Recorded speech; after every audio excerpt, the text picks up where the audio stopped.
Let me bring you songs from the woods to make you feel much better than you could know. Good morning.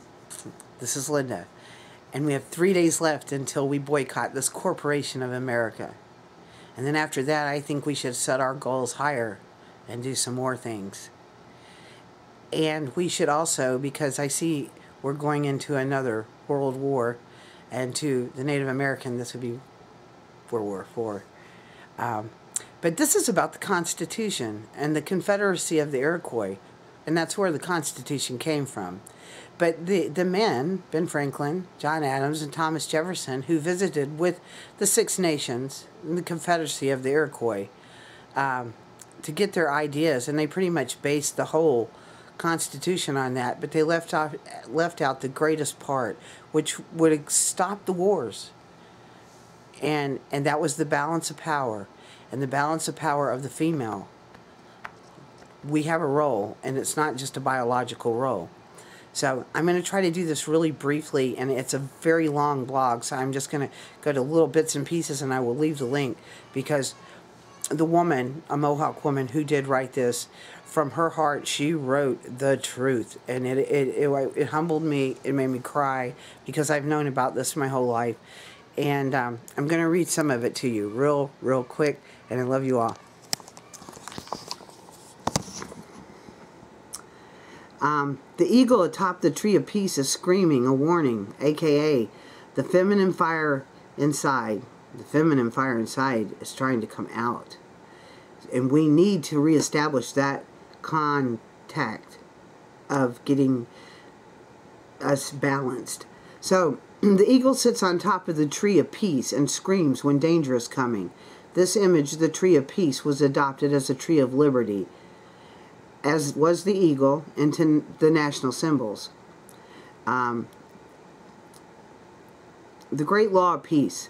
The Confederacy arose centuries ago among separate, warring communities as a way to create harmony, unity, respect among human beings.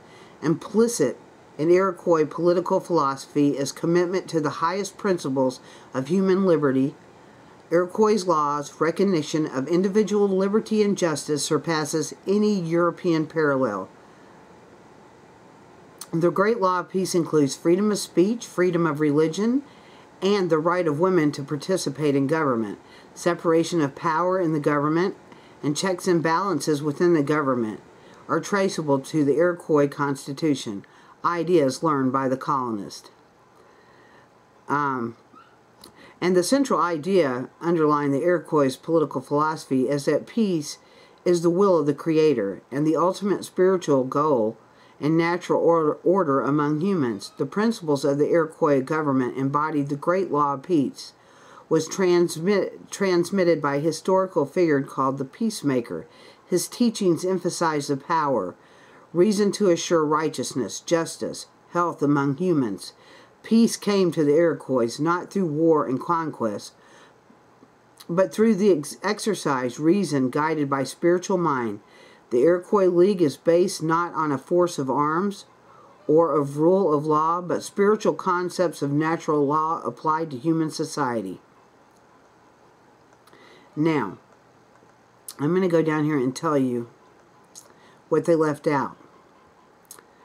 Why did the Founding Fathers choose to keep secret the original design of the United States government? One clue may be related to a major difference between the Iroquoian versus U.S. judicial branches. The Iroquoian Supreme Court was entrusted to the women, clan mothers. Women's Council maintained a balance of power in the matrilineal society. Women nominated chief statesmen as political and religious leaders, leading a maternal insight into good leadership qualities. Their standards were set very high. While under the U.S. Constitution, qualifications of congressmen were limited to age, citizenship, residency, Iroquoian women, moreover, required all chief statements of the Five Nations must be honest in all things. They must not idle or gossip, but be men possessing those honorable qualities. Their hearts shall be full of peace and goodwill, and their minds filled with a yearning for the welfare of the people of the Confederacy.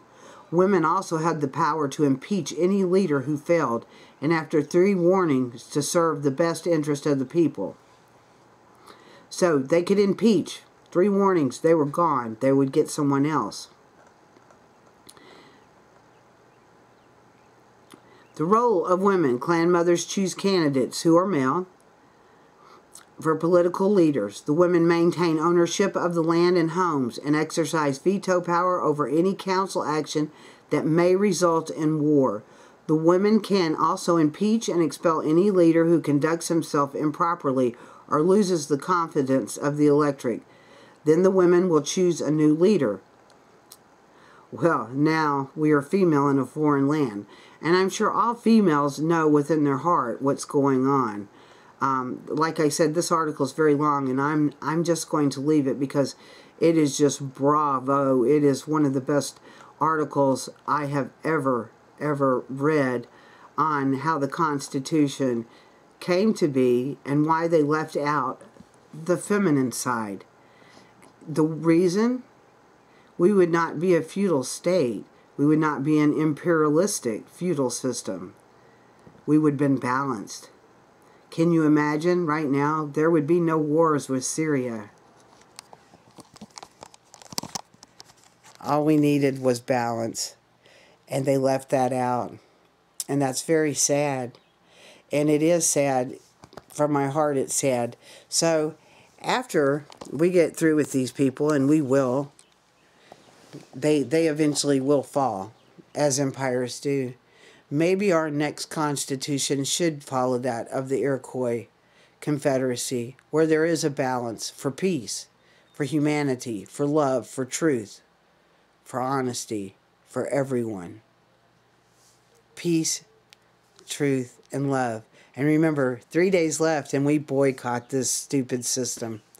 I don't even want to go into the politics of it, because actually politics means a professional liar. So when you see them up there year after year and being reelected, you know it's rigged. They're professional liars. What do you expect? Do you expect anything different than distractions? I don't. I love you all, and I'm out.